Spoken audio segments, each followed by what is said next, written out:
미국에 레이몬드 무디란 이름의 의사가 있습니다. 레이몬드 무디. 대학에서 철학 교수로 있다가 뜻이 있어서 의과대학을 다시 들어가서 늦게 의과대학을 했습니다. 그래서 이제 의사가 된 뒤에 종합병원에 근무하는데 죽어서 시체실에 들어갔다가 살아나온 사람들이 있는 걸 봤습니다. 의사가 사망이라고 진단을 해서 시체실로 옮겼는데 3시간 만에 5시간 만에 깨나온 사람이 있어요. 근데 이 사람이 이제 철학 교수 출신이니까 거기에 대해서 의문을 가진 겁니다. 그 사람이 3시간, 5시간 죽어 있을 동안에 무슨 경험이 있을 게 아닌가. 그 사람들을 인터뷰를 했습니다. 당신이 의학적 진단으로 심장이 먹고 죽어 있었다고 판단됐던 그 기간 동안에 경험한 거 한번 말해봐라. 그걸 이제 인터뷰를 하면서 녹음을 했습니다. 그랬더니 비슷비슷한 거예요. 내용이. 그래서 이분은 이제 철학을 하고 가르치던 분이니까 문제의식이 남다르지요.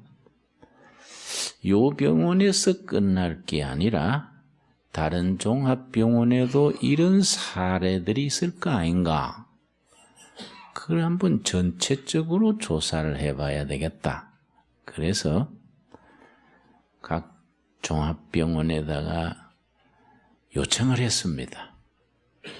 이런 사례가 있으면 연락을 해 주시오. 그래서 153건을 모았습니다. 153건. 그래서 그 153명을 녹음기 들고 찾아다니면서 병원에는 1년 휴가를 내고 그 전부 녹음을 해서 그걸 분석을 했습니다. 거기 어떤 원리가 나온 거예요. 그걸 책을 썼습니다. 그 책 제목이 죽음 후의 생명, 이런 제목의 책입니다. 아주 그 방면에 베스트셀러가 됐었고 우리나라에서도 한 5, 6년 전에 출판이 됐었습니다. Life After Death, 죽은 후의 생명, 그런 제목입니다. 근데 예를 들어서 한 사람은 갑자기 심장 쇼크로 죽었는데 자기 시체가 침대에 누워 있는데 막 간호사가 와서 막 의사가 오고 막 인공호흡을 하려고 막 의사가 이래 조치하고 그런 걸 자기가 본 거예요. 또 한 사람은 고속도로를 가다가 차들이 충돌해가지고 즉사했는데 그 교통순경이 막 호래기를 불고 막 교통정리하는 걸 자기가 본 거예요. 그 다음에 이제 공통적인 얘기가 뭐냐 하면은 길다란 컴컴한 터널을 지난 겁니다. 컴컴한 터널을 쭉 지나가니까 넓은 곳이 나왔는데 공통적인 얘기가 뭐냐 하면은 말할 수 없는 빛이 다가온 거예요. 참 대낮보다 더 밝은 빛이 나타났는데 2가지 반응이에요. 빛을 본 순간 막 무서워서 막 도망간 사람이 있어요. 그거는 예수님을 안 믿고 못된 짓 한 사람들.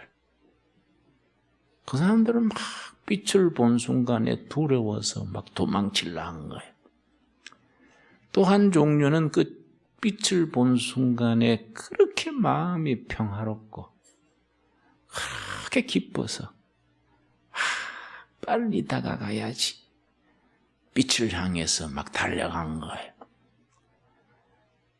그러면서 양쪽 다 자기 살아온 세월이 영화 필름처럼 그 짧은 시간에 평생 살아온 것이 쫙 지나간 거예요. 근데 이제 빛을 만난 순간 빛 대신 분이 두 가지를 물었어요. 두 가지. 그건 공통적인 질문이라. 첫째는 너는 땅에 있는 동안에 사람을 얼마나 사랑했느냐? 첫 번째 질문이에요. 사람을 얼마나 사랑했느냐? 두 번째 질문은 너는 땅에 있는 동안에 너에게 주어진 사명을 얼마나 감당했느냐? 이 두 가지 질문을 받은 겁니다. 이제 그런 과정을 거쳐서 깨어난 사람들이 얘기해요. 그래서 빛을 보고 도망갔던 사람도, 빛을 향해서 막 반갑게 달려갔던 사람도 깨어나고 난 뒤에 반응은 같아요. 세 가지요, 세 가지. 한결같이 교회나 성당에 잘 나가는 거. 누가 뭐 가사 소리도 안 했는데 자기 발로 열심히 교회를 다니는 겁니다. 캐톨릭 신도들은 성당에 다니고 교회를 열심히 다니는 거예요. 세 번째는 기회만 있으면 베풀라는 거예요. 기회만 있으면 자꾸 베풀라 그러고. 세 번째는 자기 죽는 임사체험 그래요. 임사체험하기 전에 나쁜 버릇, 술, 담배 하던 사람, 마약 하던 사람, 너무 험담하던 사람 다 끊은 거예요. 그 마약 같은 거 끊기가 얼마나 힘듭니까? 근데 그 체험 뒤에는 스스로 마약은 돌아보지도 않는 거예요. 술 같은 것도 딱 끊고 삶이 변화가 된 거예요. 이 책이 참 소중한 것은 실제 그런 153명의 사례들을 모아가지고 그 사례들을 분석을 해서 쓴 책이니까 생동감 있고 또 쓴 사람이 뭐 보통 의사 수준 넘는 철학 교수를 거친 사람이니까 그 책에 대한 신뢰가 있는 거지요. 나는 그 책 읽고 참 은혜 받았어요. 여러분 오늘 본문 말씀 보면은 에녹이 365세에 죽었는데 에녹의 특징이 뭡니까? 하나님과 동행하다가 하늘로 옮겨갔다. 참 운치가 있는 말씀입니다. 창세기 5장